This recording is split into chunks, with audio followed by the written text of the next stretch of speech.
بسم اللہ الرحمن الرحیم۔ پیارے دوستو، دجال کے معنی ہے بہت زیادہ جھوٹا شخص، کیونکہ دجال بھی حق کے ساتھ باطل کو ملا کر جھوٹ بولے گا، اس لیے اسے دجال کہا گیا ہے۔ یہ سب سے پہلے اپنے آپ کو مسلمان کہے گا اور لوگوں کو بھلائی کی طرف راغب کرے گا، لیکن اس کے بعد نبوت اور خدا ہونے کا دعویٰ کرے گا۔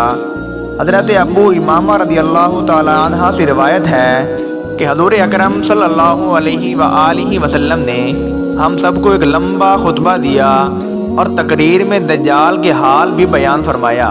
جب سے اللہ نے انسان کو زمین پر بھیجا ہے، اس کے بعد اب تک اللہ تبارک و تعالیٰ نے زمین پر دجال سے بڑا فتنہ پیدا نہیں فرمایا۔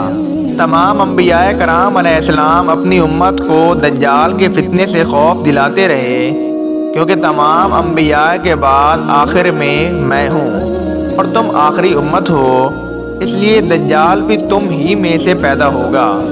اس لیے ہر شخص پر اپنے اپنے نفس پر قابو پانا لازم ہوگا۔ آپ صلی اللہ علیہ وآلہ وسلم نے فرمایا کہ اے اللہ کے بندوں، ایمان پر قائم رہنا۔ میں تم کو اس کے وہ حالات بیان کرتا ہوں جو آج تک کسی نبی نے اپنی امت کو نہیں بتائے۔ وہ پہلے نبوت کا دعویٰ کرے گا اور پھر کہے گا کہ میں اس پوری دنیا کا خدا ہوں، اور پھر آپ صلی اللہ علیہ وآلہ وسلم نے ارشاد فرمایا کہ دوسری نشانی یہ ہے کہ تمہارا خدا کبھی بھی کانا یعنی ایک آنکھ والا نہیں ہو سکتا، اور تیسری نشانی یہ کہ اس کی پیشانی پر کافر لکھا ہوگا، جس کو ہر بندہ مومن جاہل سب پڑھ لیں گے۔ اس دجال کے ساتھ جنت اور دوزخ بھی ہوگی، لیکن حقیقت میں جنت دوزخ ہوگی اور دوزخ جنت ہوگی۔ روایات کے مطابق اس کا ایک اور فتنہ یہ بھی ہوگا کہ وہ ایک شخص کو مار کر چیر کر دو ٹکڑے کر دے گا اور پھر کہے گا کہ دیکھو اب اس بندے کو ملاتا ہوں، تو کیا اس کے بعد تم کسی اور کو خدا مانو گے؟ اللہ تبارک و تعالیٰ اس کا فتنہ پورا کرنے کے لیے اس شخص کو دوبارہ زندہ کر دے گا۔ پھر دجال اسے پوچھے گا کہ تیرا رب کون ہے؟ وہ کہے گا میرا خدا اللہ ہے، تو اس کا دشمن ہے۔ بعض علماء کے مطابق یہ شخص حضرت خضر علیہ السلام ہوں گے۔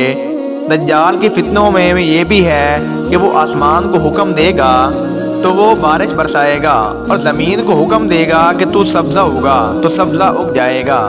دجال کا فتنہ ہر جگہ پر ہوگا، لیکن مکہ اور مدینہ میں داخل ہونے کی کوشش پر فرشتے اسے ننگی تلواروں سے روکیں گے۔ دجال کے فتنے کا سب سے زیادہ شکار عورتیں کیوں ہوں گی؟ دجال قوم یہود سے ہوگا، چنانچہ اس کے پیروکار عورتیں یہودی ہوں گی۔ ایک اور روایت میں ہے کہ یہودی عورتیں دجال سے ناجائز تعلقات بنانے کی کوشش کریں گی، اور یہودی عورتیں اس کی کڑیل جسم کو اپنانے کے لیے ان یہودی عورتوں میں جنگ چھڑ جائے گی۔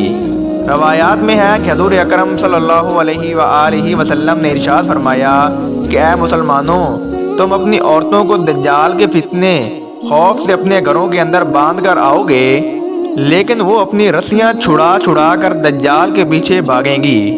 کچھ مسلمان عورتیں بھی ہوں گی، لیکن جب دجال کے فتنے میں مبتلا ہوں گی وہ دائرہ اسلام سے خارج ہو جائیں گی۔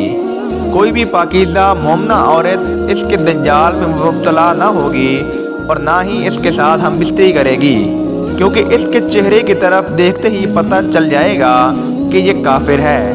اس کا ظہور شام اور عراق کے درمیان ہوگا اور وہ وہاں رسالت کا دعویٰ کرے گا۔ اس کے بعد اس کے ہمراہ 70,000 یہودی مل جائیں گے اور ہر طرف فساد برپا کر دے گا۔ اسی طرح دجال شام کی طرف روانہ ہوگا اور اس کے پہنچنے سے قبل حضرت امام مہدی علیہ السلام پہنچ چکے ہوں گے اور دجال کے ساتھ جنگ کرنے کی تیاری کے لیے فوج کو ترتیب دیں گے۔ اسی طرح لوگ ایک دن عبادت میں مصروف ہوں گے کہ حضرت عیسیٰ علیہ السلام کا ظہور ہوگا، وہ امام مہدی علیہ السلام سے ملاقات کریں گے۔ اسی دوران ایک خون ریز جنگ شروع ہوگی اور اللہ تبارک و تعالیٰ مسلمانوں کو فتح نصیب فرمائے گا، اور اسی جنگ میں ہی دجال کو قتل کیا جائے گا۔